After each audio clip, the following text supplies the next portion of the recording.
Assalamualaikum warahmatullahi wabarakatuh.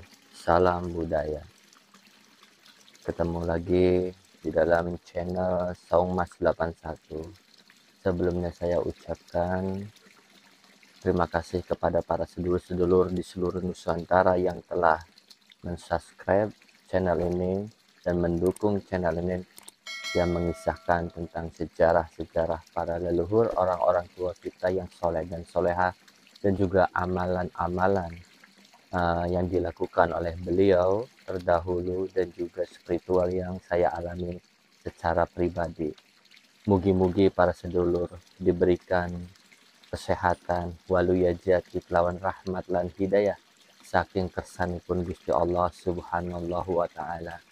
Izinkan di malam hari ini saya akan menceritakan tentang seresehan para wali yang terjadi di Giri Gajah di Gunung Kedaton, Gresik, Jawa Timur pada hari Jumat tanggal 5 Ramadan tahun Wawu.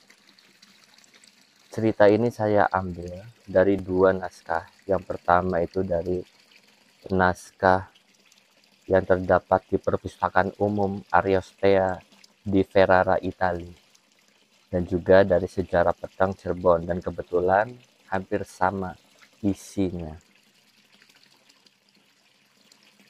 Seresehan ini dilakukan dalam rangka memperbincangkan tentang makrifat para wali, diminta agar mengemukakan itikad masing-masing dengan jujur dan diiringi dengan suasana saling mengingatkan apabila terdapat persoalan iman dan tauhid yang masih keliru di antara para wali. Tapi sebelumnya alangkah lebih bijak kita bertawasul dulu untuk para wali-wali yang telah mensiarkan agama Islam, perpanjangan tangan dari Kanjeng Nabi Muhammad SAW.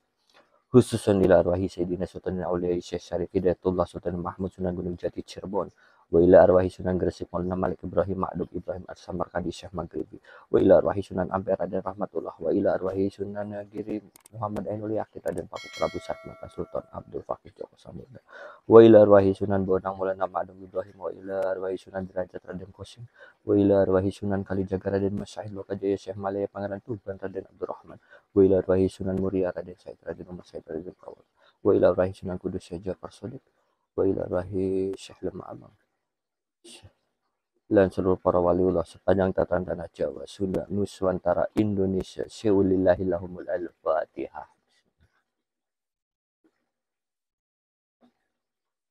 Ihdinas siratal mustaqim, siratal ladzina. Amin amin ya rabbal alamin. Monggo para sedulur, kita saksikan bersama-sama cerita melalui video yang akan kita saksikan bersama-sama. Bismillahirrahmanirrahim. Ketahuilah bahwa ketika para wali bersama-sama berkumpul di Ardiliman, Gunung Gajah, untuk bermusyawarah dalam mengungkapkan kandungan ilmu, memaparkan itikad yang benar dan lurus terhadap Allah Subhanahu wa Ta'ala, semuanya diminta untuk mengungkapkan secara jelas aliman mutakaliman, Allah Maha Mengetahui dan Allah Maha Berbicara, hakikat ilmu yang menjelaskan kemakrifatan para sufi, membicarakan sifat kelembutan kasih Allah Subhanahu wa Ta'ala. Sunan Bonang berkata pelan, yang bernama Allah ialah hakikatnya bukan zat yang disembah, akan tetapi yang menyembah juga yang disembah, tidak ada yang selainnya. Perkataan Sunan Bonang diterima oleh semua peserta yang berjumlah 8 orang wali. Kedelapan wali dapat mengerti dan menyerap pengetahuan Sunan Bonang. Pangeran Majagung berkata pelan, yang bernama Allah ialah bukanlah wujud yang kasat mata, akan tetapi wujud yang pasti ada, zat yang maha tunggal, tidak terbilang 2 atau 3. Kedelapan para wali yang lain telah mengerti dan memahami apa yang dikatakan oleh Pangeran Majegung. Sunan Jati berkata pelan, yang bernama Allah ialah Allah itu sendiri, yang mempunyai sifat seperti sifat para hamba, seperti sifat mendengar dan melihat. Perkataan yang hakiki yang telah memberikan pengetahuan pada hati, telah nyata dalam hati, bahwa pengetahuan Sunan Jati telah diterima oleh para wali Jawa. Sunan Kalijaga berkata pelan, yang bernama Allah ialah Allah yang maha melihat secara hakiki, yang maha melihat tidak ada lain selain dirinya. Siang dan malam terang terlihat olehnya, yang maha melihat dan yang maha terlihat. Jelas apa yang dikatakan Sunan Kalijaga dapat dicerna, pengetahuannya enak dirasa oleh semua para wali. Syekh Bentong berkata pelan, yang bernama Allah ialah yang maha hakiki, tetapi bukan yang dibayangkan itu. Allah adalah zat yang dapat dimengerti oleh dirinya. Wajibu wujud, wajib adanya. Pendapat Syekh Bentong telah diterima oleh 8 wali yang lain, yang sama-sama memiliki hakikat ilmu. Syekh Maulana Maghrib berkata pelan, yang bernama Allah ialah hakikat ini, akan tetapi bukan itu, yaitu yang bernama jisim, yang berbalut jasad. Hakikatnya Allah bukanlah jasad dan jisim itu. Telah enak terserap oleh hati para wali yang 8 orang.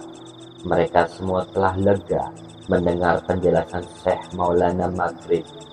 Syekh Lemah Abang berkata lantang, yang bernama Allah ialah aku yang sesungguhnya, di mana ada Allah yang selain aku. Syekh Maghrib berkata sendu, itu jisim. Allah bukanlah warna dan rupa. Kau ini telah melanggar aturan syarat, nanti kau terkena hukuman. Syekh Lemah Abang juga menjawab, jika aku tidak lupa, bukankah sebelumnya kita telah sepakat bahwa kita semua harus menjelaskan kandungan itikat kita? Jika penjelasanku ini melanggar syariat, itu bagaimana? Jadi yang mengingkari kesepakatan itu siapa? Mengapa juga membicarakan hukuman? Sekarang berani, besok pun berani. Kapan kita menyelesaikan persoalan ini? Sunan Giri berkata pelan, yang bernama Allah ialah seumpama yang menggelarkan kedudukan layar, yang mengolah gambar-gambar wayang. Jika aku bukan hakikat, itulah hakikat nama aku. Allah lah yang memangku kita semua. Begitulah yang dikatakan oleh Prabu Sasmata Sunan Giri. 8 para wali semua sepakat dengan pendapatnya. Sunan Kudus berkata pelan, yang bernama Allah ialah seumpama matahari yang muncul di pagi hari dan yang ada di sore hari. Itu hakikatnya satu. Akan tetapi pagi dan sore tidak bisa bersatu. Ternyata semua para wali yang 8 telah mengetahui sedarah daging masing-masing, satu rasa dan satu pemahaman. Para wali menasehati Syekh Lemah Abang, namun ia telah menutup diri dari semua nasihat itu. Bahkan Syekh Lemah Abang kemudian meninggalkan majelis dengan tetap pada pendiriannya. Sambil beranjak ia sempat berucap, endi si malih ajak karoroan, di manakah yang lain? Jangan dikira ada 2. Alhamdulillah sudah kita saksikan bersama-sama tadi videonya. Jadi di sini kita tidak untuk memperdebatkan perbedaan dari pola pikir para wali itu, karena mereka berbeda dalam hal penjajakan spiritual masing-masing. dan saya pribadi sangat mencintai beliau-beliau, terutama Syekh Siti Jenar atau Syekh Lemah Abang. Saya sangat respect dan sangat mencintai beliau juga. Akhir dari cerita tersebut adalah para wali tetap melanjutkan pertemuan tanpa kehadiran Syekh Siti Jenar ataupun Syekh Lemah Abang. Di antara pembicaraan itu adalah tentang hubungan antara jasad dan ruh. Pembicaraan itu lantas diakhiri dengan kesepakatan bersama untuk tidak memperdebatkan tentang Allah dan Rasulullah, namun melaksanakan apa yang telah diwajibkan atas mereka semua terhadap diri kita. Demikian saja para sedulur, dimanapun berada di seluruh Nuswantara. Mudah-mudahan bermanfaat, menambah wawasan. Assalamualaikum warahmatullahi wabarakatuh. Salam budaya.